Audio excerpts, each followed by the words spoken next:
Graça e paz, queridos irmãos, um ótimo dia a todos. Hoje, dia 5 de maio de 2025, nosso devocional diário está em Mateus, capítulo de número 21.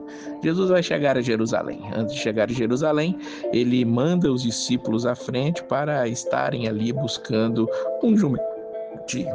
E aí, Jesus ele vai mandar os discípulos à frente para estarem preparando aquilo.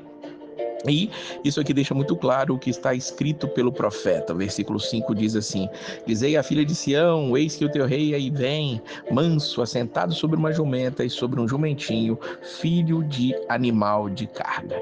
E ali eles trouxeram a jumenta, o jumentinho, e puseram as suas vestes sobre eles e fizeram assentar em cima. No versículo 20, versículo número 8 diz para nós que as pessoas estendiam as suas vestes pelos caminhos, cortavam ramos de árvores, espalhavam pelo caminho e gritavam: Hosana, filho de Davi, bendito o que vem em nome do Senhor, Hosana nas alturas. Jesus chega em Jerusalém, uma multidão o recepciona, coloca suas roupas, ramos pelos caminhos, e ali Jesus ele entra em Jerusalém, a cidade que vai matá-lo. Quando Jesus chega, o versículo 12 diz que ele vai até o templo e expulsa ali os que vendiam e compravam e derruba as mesas dos cambistas, cadeiras, quem vendiam pombas, e diz: a minha casa será chamada casa de oração, mas vós a tendes convertido em covil de ladrões.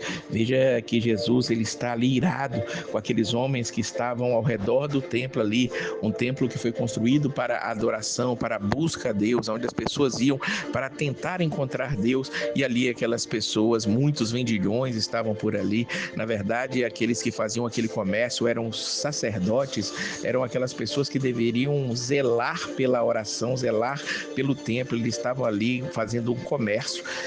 Diz a história que as pessoas chegavam até ali com os seus sacrifícios trazidos de casa, e os sacerdotes, ao averiguar, era descartado. Então eles tinham que comprar algum animal puro, tinha toda uns pré-requisitos dos animais que seriam sacrificados no templo, e eles mesmos eram dono daquelas bancas de venda e vendiam seus próprios animais, e isso fazendo Jesus ficar irado.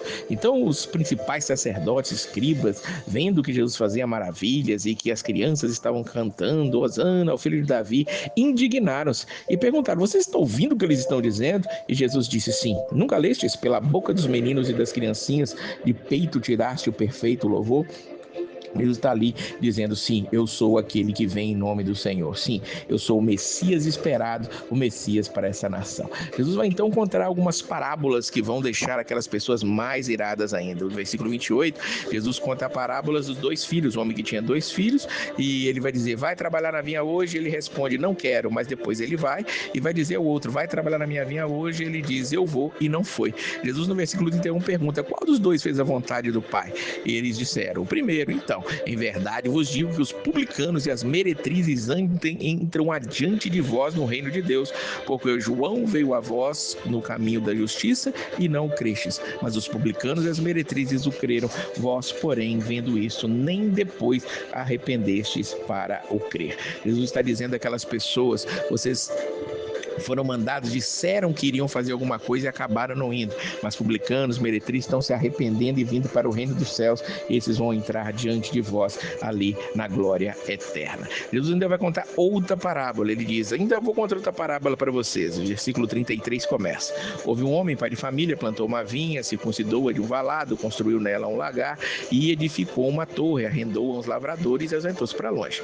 Chegando o tempo dos frutos, enviou os seus servos lavradores para receber os seus frutos. Lavradores, apoderando-se dos servos, feriram um, mataram outro, apedrejaram outro. Depois enviou outros servos em maior número do que os primeiros, e eles fizeram o mesmo. E por último enviou-lhe seu filho, dizendo: terão respeito ao meu filho. Mas os lavradores, vendo o filho, disseram entre si: este é o herdeiro, vinde, matemo-lo e apoderemo-nos da sua herança. E lançando mão dele, o arrastaram para fora da vinha e o mataram. Quando, pois, vier o senhor da vinha, que fará aqueles lavradores? Pergunta Jesus ali aos sacerdotes, aos saduceus, aos fariseus que estão ao redor dele. Eles respondem: dará afrontosa morte aos maus e arrendará a vinha a outros lavradores, que a seu tempo lhe deem o fruto. Veja que Jesus está contando coisas do cotidiano, coisas que eram normais, coisas do dia a dia. Para nós parece algo estranho, mas Jesus ele usa sempre coisas que as pessoas ali, os simples, pudessem entender. Mas é interessante que aqui essa parábola, os fariseus eles entenderam e viu que eles estavam falando sobre ele. Jesus está dizendo: eu vos digo que o reino de Deus será tirado e será dado a uma nação que dê os seus frutos.